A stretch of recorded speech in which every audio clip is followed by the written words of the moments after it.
నమస్తే ఫ్రెండ్స్, నేను మీ అడ్వకేట్ రమేష్ పిట్ల. ఇప్పుడు సెక్షన్ 4 గురించి తెలుసుకుందాం. మనం punishment for penetrative sexual assault.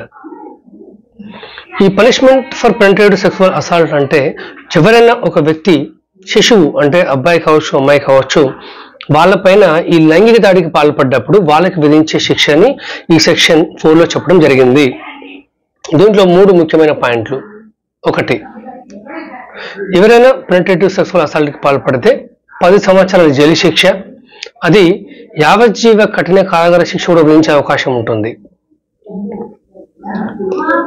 అలాగే పాయింట్ 2, 16 సంవత్సరాల వయసు కంటే తక్కువ ఉన్న అమ్మాయిలపైన ఎవరైనా పెనిట్రేటివ్ సెక్సువల్ అసాల్ట్కి పాల్పడితే 20 సంవత్సరాల వరకు జైలు శిక్ష, దాన్ని యావజ్జీవ కారాగార శిక్ష కూడా మార్చవచ్చు. పాయింట్ 3 ఏంటంటే, ఇటువంటి సెక్షన్స్లో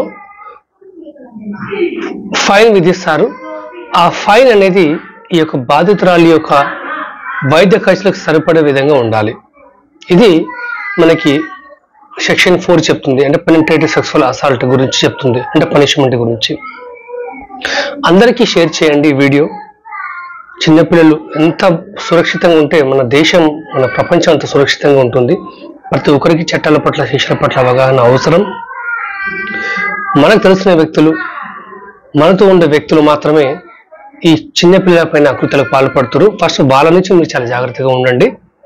అలాగే అందరికీ ఈ వీడియో షేర్ చేయండి. పిల్లల రక్షణ, సంరక్షణ అనేది పోలీసులు, పొలిటీషియన్స్ మాత్రమే కాదు, ప్రతి ఒక్కరి బాధ్యత అది.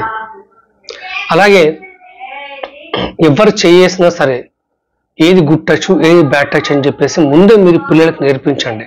అప్పుడు వాళ్ళు చాలా అప్రమత్తంగా ఉంటారు. ఇటువంటి నేరాలు జరగకుండా ఉంటాయి. కాబట్టి దయచేసి ఇది ఫాలో చేయండి. Thank you.